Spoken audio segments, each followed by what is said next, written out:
សួស្តីបងប្អូនទាំងអស់គ្នាសូមស្វាគមន៍មកកាន់ Channel ចាស់ប្រាជ្ញសម្រាប់អេពីសូតនេះខ្ញុំមានរឿងរ៉ាវទាក់ទងទៅនឹងការដែលទិញអីវ៉ាន់មួយទឹកឬគេហៅថារបស់ជជុះហ្នឹងដែលចេញពីប្រភពណាដែលអត់ច្បាស់លាស់វាអាចជួបទៅនឹងរឿងអាមនុស្សដែរអញ្ចឹងយើងចូលទៅកាន់សាច់រឿងពួកគាត់ទាំងអស់គ្នារឿងដែលខ្ញុំធ្លាប់ដឹងពីគ្នារបស់ខ្ញុំដែរនោះគឺគាត់បានទិញប្រភេទជាទូដាក់ចានណាហើយខ្ញុំចង់ប្រាប់ថាបន្ទប់ផ្ទះរបស់គាត់ហ្នឹងគឺកន្លែងដែលគាត់គេហ្នឹងគឺនៅជិតបន្ទប់ទឹកហើយនឹងចង្ក្រានបាយផ្នែកខាងក្រោយអញ្ចឹងតាំងពីយកអាទូចាននឹងយកមកប្រើគាត់ថារៀងរាល់យប់គឺតែងតែមានសលេងអីឮដូចសលេងដែលយើងលាងចានហើយយើងដាក់ទៅចានតែកិច្ចគ្នាអញ្ចឹងវាពេលខ្លះវារំខានមែនតើតទៅនឹងសលេងចានណាដំបូងគាត់គិតថាវាអាច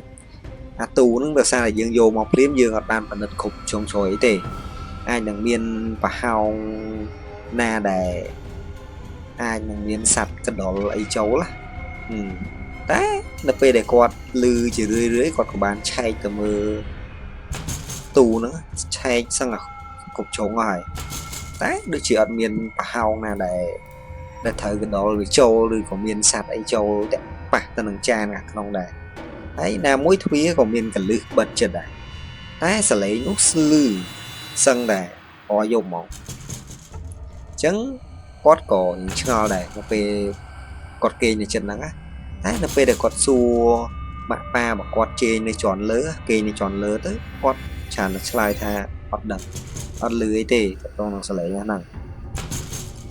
គាត់នៅតែគិតថាប្រហែលជាអាចកណ្ដុរនៅតែគិតថារឿងកណ្ដុរព្រោះផ្ទះរបស់គាត់នឹងវាសបោអាកណ្ដុរចេញមកពីផ្នែកខាងក្រោយហ្នឹងដែរអញ្ចឹងគាត់គុំគាត់ថាគុំនឹងសលេងហ្នឹងមកលឺលើក្រោយដឹងថាគាត់ចេញទៅវាយមកព្រោះដឹងច្បាស់ថាកណ្ដុរយប់មួយគាត់បានធៀមហើយអស់ហើយអាប្រភេទបោកដងរស័យទុកនៅក្នុងបន្ទប់ហ្នឹងស្រាប់អញ្ចឹងនៅពេលដែលលឺសលេងបែបហ្នឹងទៀតគាត់នឹងចេញទៅក្រៅមកគាត់ថាពេលដែលគាត់លឺសលេងនឹងម្ដងទៀតគាត់ស្ទុះចេញក្រៅទៅតែរៀងទៅលោបព្រោះដឹងហើយថាកណ្ដុរវាផ្អើលតែនៅពេលដែលលោបមិនហ៊ាននឹងបើកភ្លើងផងពលឺតិចមែនតើតើតោនឹងក្នុងឆ្កានបាយរបស់គាត់ណាព្រោះមានប្រភេទប្អួចកញ្ចក់អីនៅខាងក្រៅដែរអាចនឹងពលឺចាននៃចាំងមកដែរព្រោះគាត់ថាពេលហ្នឹងគាត់ឃើញពីភាពគាត់ថាមិនមែនពេលដែលលោបមកដល់អាទ្វារចក្រានបាយហ្នឹងកលេចទៅអាទូចានហ្នឹងមានមិនមែនជាកណ្ដុរណាគឺមានសម្ោរៀងដូចមនុស្សស្រីចឹងអង្គុយនៅលើទូចានហ្នឹងតម្រង់ដូចជាឆោងហោងចឹងគាត់ថាគាត់ស្លុងមែនតើហើយពេលហ្នឹងក៏គាត់ដឹងចម្លើយដែរដឹងថាអាសលេងដែលគាត់លឺគឺចានរហូតហ្នឹងគឺមកពីដៃគាត់ថាតម្រង់អង្គុយឆោងហោងនឹងដៃវត្តរេចុះឡើងទៅអាសលេងចានហ្នឹងលឺដែរគាត់ថាកំពុងតែស្លុងនឹងអាស្មោលហ្នឹងសឹងតែអត់ហ៊ានស្អែកអត់ហ៊ានអីផងសិតតែស្មោលហ្នឹងងាកអាស្មោលអង្គុយឆោងហោងងាកដូចញាក់គាត់ដែរញាក់គាត់ផ្អើលហើយក៏ទូចានហ្នឹងដួលមកប្រាវចឹងទៅម៉ាក់ប៉ារបស់គាត់លឺចាកន្លែងនេះគាត់ក៏បញ្ជាក់ខ្ញុំតិចដែរគាត់ថាគាត់មានអារម្មណ៍ថាវិញ្ញាណហ្នឹងដូចមិនមែនថាគេចង់ចេញបន្លាចណាគេមួយទេវាអាចព្រោះគាត់ថាឃើញអង្គុយពេលតែឃើញភ្លាមអង្គុយរេចុះរេឡាសលេងចាននៅលឺក្រាក់តែពេលដែលងាកមកចំគាត់តម្លាក់អាបោរបស់គាត់ហ្នឹងទៅស្មោហ្នឹងដូចផ្អើលគាត់ថាផ្អើលងើបឈរទៅបាត់ទៅហើយបានទូហ្នឹងមកប្រាវប៉ារបស់គាត់ហត់ចុះមកពីលើទៅគាត់ក៏ប្រាប់តាមអាដំណើររឿងដែលគាត់បានជួបហ្នឹងអញ្ចឹងម៉ាក់របស់គាត់ក៏បានទៅអុជធូបនៅកន្លែងជំនាងផ្ទះហើយប៉ារបស់គាត់ហ្នឹងក៏អត់ចាំទុកដល់ព្រឹកដែរក៏ហើអាទូទាំងអស់ហ្នឹង ជាផាអស់ហើយយកទៅដាក់នៅមុខផ្ទះចោលទៅតែផឹកឡើងក៏បាត់ហើយសាច់រឿងរបស់គាត់នេះខ្លីមែនតែអ្នកដែលយល់អារម្មណ៍មួយហ្នឹងមានអីពេលខ្លះខ្ញុំធ្លាប់តែឃើញប្រភេទអាប់នោះលងបន្លាចយើងមួយមែនជាប្រភេទដែលឃើញយើងហើយផ្អើលទៅចឹងឯងខ្ញុំអត់ដែលជួបសាច់រឿងបែបហ្នឹងអត់ដែលស្ដាប់សោះបើមានបងប្អូនណាដែលមានសាច់រឿងស្តីហ្នឹងអីអាចចាំជួយ comment ប្រាប់ផងព្រោះសាច់រឿងរបស់គាត់នេះគាត់ប្រាប់ខ្ញុំបែបហ្នឹងហើយសាច់រឿងរបស់គាត់នេះរឿងខ្លីតិចមែនសង្ឃឹមថាបងប្អូននឹងចូលចិត្តអញ្ចឹងយើងបន្តទៅសាច់រឿងបន្តសម្រាប់សាច់រឿងទី2នេះគឺតាក់ទងទៅនឹងការទិញរបស់ជាជូរដែរតែរឿងរបស់បងប្អូនទេតាមពិតទៅគាត់ជាមនុស្សដែលមិនសូវជាជឿរឿងរូបិយមែនទេឬក៏ជំនឿប្រទេសប្រាសច្រើនទេតែគាត់ចូលចិត្តដែរចូលចិត្តប្រើរបស់ជាជូរព្រោះវាអីវាធូរថ្លៃហើយណាមួយគាត់ធ្លាប់ទិញបានរបស់ល្អអីប្រើបានយូរអីហើយតម្លៃធូរទៀតអញ្ចឹងថ្ងៃហ្នឹងគាត់បានទៅកន្លែងលក់អីវ៉ាន់មកទឹកមកកន្លែងមើលទៅដូចជាឃ្លាំងរៀងចាស់ដែរហើយតែមានអីវ៉ាន់គេរៀបនៅខាងចិត្តផ្លូវហ្នឹងគាត់ជិះកាត់គោដូចភ្នំអញ្ចឹងគាត់ថាស្អីក៏មានដែរម្ដងហើយគាត់ក៏សម្រេចចិត្តថាទិញទូឈើចាស់មួយតែមាននឹងទូនឹងផងហើយមាននឹងកញ្ចក់ជាប់នឹងទៀតវាចំណេញយកមកដាក់ក្នុងបន្ទប់ដីរបស់គាត់អញ្ចឹងនៅពេលដែលឡានដឹកមកដល់ផ្ទះគ្រាន់តែដាក់ចូលក្នុងបន្ទប់ភ្លាមគាត់មានអារម្មណ៍ថាដូចប្លែកបន្ទប់ដែលយើងនៅរាល់ថ្ងៃវាអត់មានអារម្មណ៍អញ្ចឹងទេអញ្ចឹងគាត់យកទូនឹងមកបន្ទប់ដូចមានអារម្មណ៍ប្លែកមានចេះតែមានអារម្មណ៍ថាដូចមានគេកំពុងតែមើលមកអ្នកទាំងអស់គ្នាដែលមានអារម្មណ៍ដែរហ្នឹងប្រហែលជាដឹង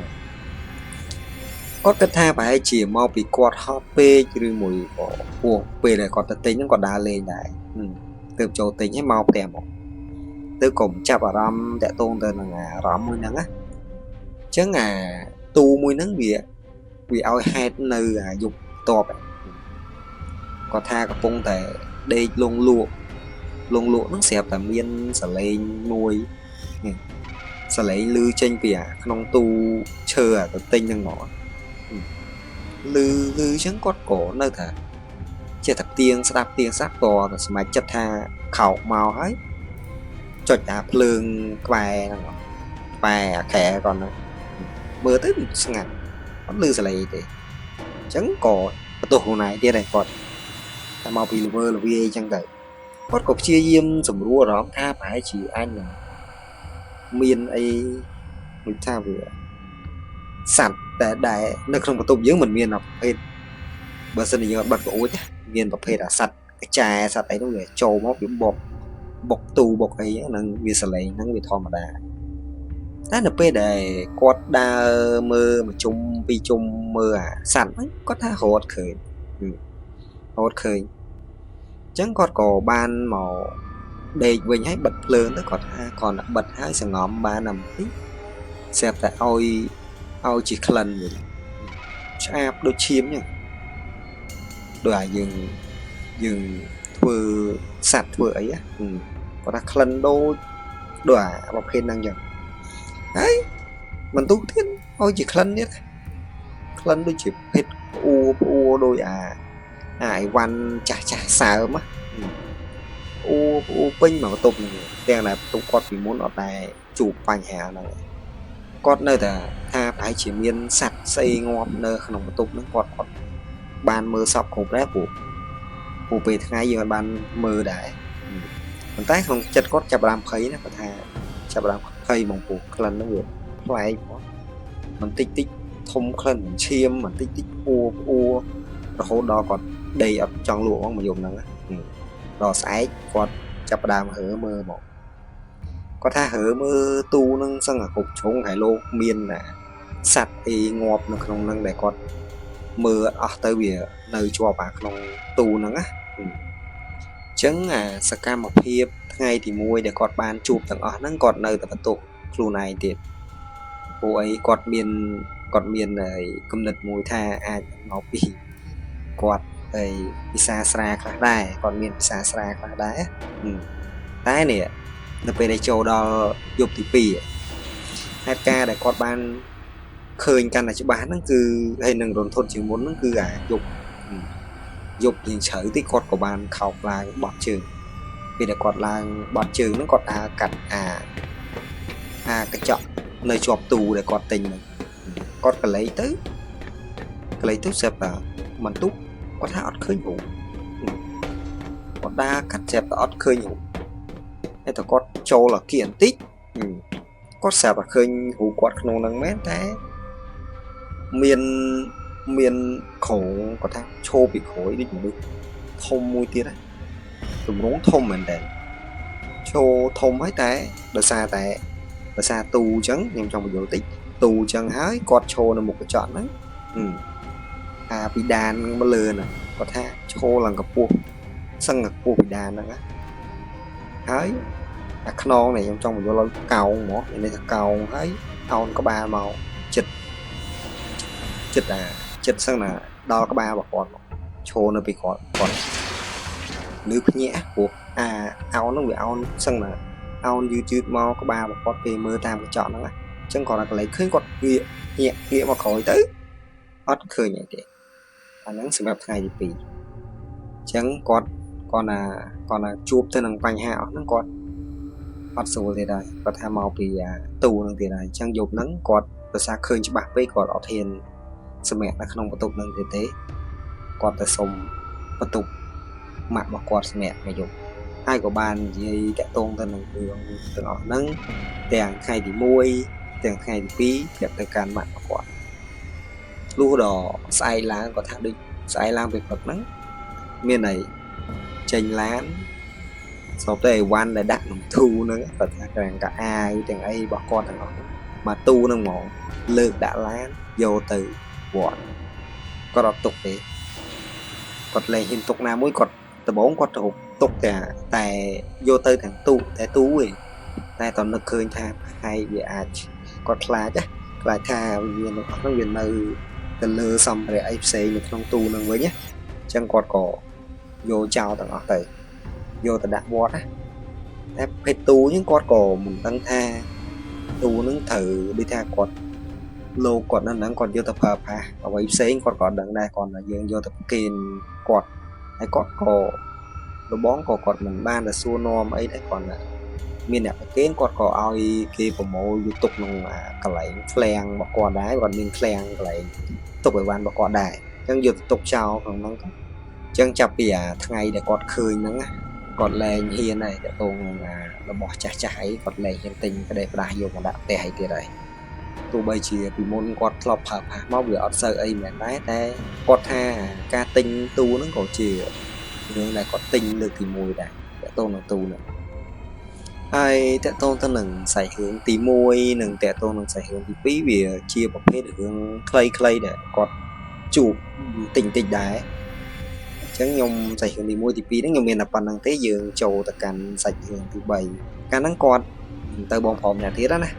កាលហ្នឹងគាត់ចង់បានទូកៅអៅតែជាប្រភេទឈើយកមកប្រើប្រាស់ព្រោះគាត់ចូលចិត្តប្រភេទឈើព្រោះឈើវាយកមកលម្អក្នុងផ្ទះទៅវាស្អាតដែររហូតដល់ថ្ងៃមួយឃើញគេបង្ហោះក្នុង Facebook អីហ្នឹងគាត់អូសមើលទៅក៏ឃើញវាតម្លៃធូរតែអាហុកហៀងមិនទេគាត់អត់តន់ច្បាស់ទេអញ្ចឹងគាត់ក៏សម្រេចចិត្តថាទៅមើលផ្ទាល់ហើយដោយឃើញថាវាស្រឡាញ់ក៏ទិញយកមកដាក់ក្នុងបន្ទប់របស់គាត់ទៅហើយយប់ដំបូងវាអត់មានអីប្លែកទេតែចូលដល់យប់ទី2ពេលដែលគាត់កំពុងតែគេងលក់សុកហ្នឹងគាត់ឮសលេងដូចទ្វារឈើនឹងវាបើកឮសលេងបើកទ្វារទូកៅអៅឈើហ្នឹងគាត់ភ្ញាក់ព្រឺតែពេលបើកកលេចមើលទៅឃើញទ្វារទូហ្នឹងវាចំហមែនកន្លែងនេះគឺបើយើងអត់សូវស្រួលអីដឹងតែកាំងហើយទាំងដែលគាត់ចាំច្បាស់ថាមុននឹងចូលគេគាត់បានបិទទូនឹងឡើងចិត្តមក គាត់នៅតែគិតក្នុងចិត្តថាប្រហែលជាអាចនឹងវាកលឹះឈើនឹងវាចាស់ទៅវាអាចនឹងរបូតអីយើងបិទអត់ចិត្តអត់អីចឹងទៅតែក្នុងចិត្តនៅតែគិតថាខ្លួនឯងបានបិទចិត្តហើយណាមួយលឺសលេងទាញបើកច្បាស់ហ្មងតូននឹងទូហ្នឹងអញ្ចឹងអាសលេងហ្នឹងអាសលេងហ្នឹងនៅពេលដែលគាត់ឡើងទៅបិទវិញហើយថ្ងៃទី1វាអត់មានអីធ្ងន់ធ្ងរទេអញ្ចឹងយកបន្ទាប់វាមិនមែនលឺជាសំឡេងទៀតទេលើនេះគាត់មានអារម្មណ៍ថាដូចមានមនុស្សម្នាក់ទៀតនៅក្នុងបន្ទប់មួយគាត់អញ្ចឹងហើយកំពុងតែមើលអីគេងមកមើលមកមីអីផងស្រាប់តែលឺសលេងខ្សឹបខ្សៀវនៅក្បែរតិចរបស់គាត់ហ្នឹងតែគាត់ថាមិនដឹងជានិយាយជាភាសាអីទេគាត់ស្ដាប់អត់យល់ទូផ្ទៀងស្ដាប់អីក៏លឺតែខ្សៀវមិនដឹងជានិយាយភាសាអីគាត់ស្ដាប់អត់យល់ហើយអ្វីដែលគាត់ព្រឺខ្លាំងនោះគឺសលេងសលេងដូចតុកទូអានៅចុងជើងគាត់នោះលឺតែសលេងបើទូបិទទូរឿងហ្នឹងគាត់ដឹងហើយគាត់លឺសលេងដូចមានអ្នកមកទៀតព្រោះតែគាត់គេងម្នាក់ឯងហ្នឹងហើយលឺសលេងហ្នឹងហើយចឹងហើយសលេងបិទបើគាត់នៅតែកលុំភួយចឹងគាត់អត់ហ៊ានថតទេគាត់ថាគាត់នៅកលុំភួយឡើងបែកនេះជោគពេញខ្នងមកហើយអាសលេងខ្សឹបខ្សៀវមិនដឹងជានិយាយភាសាស្អីហ្នឹងចេះតែលឺទៅមកគៀកគាត់មកគៀកគាត់ខ្លាំងមែនតើតលឺចេញពីអាសលេងពីចុងជើងមកវិញសលេងហ្នឹងអញ្ចឹងគាត់ក៏បានសម្រេចចិត្តថាយើងស្ទុះមកបន្តិចចុះគាត់សម្រេចចិត្តថាគាត់ខោពីខែហើយស្ទុះរត់ទៅបើកភ្លើងមកឃើញស្អីក៏ឃើញដែរព្រោះគាត់ព្រមនឹងបានព្រោះសលេងវាលឺកាន់តែគៀកមកគាត់ខ្លួនគាត់មកគាត់ស្ទុះបើកទៅបើកភ្លើងចុចបើកភ្លើងហ្នឹង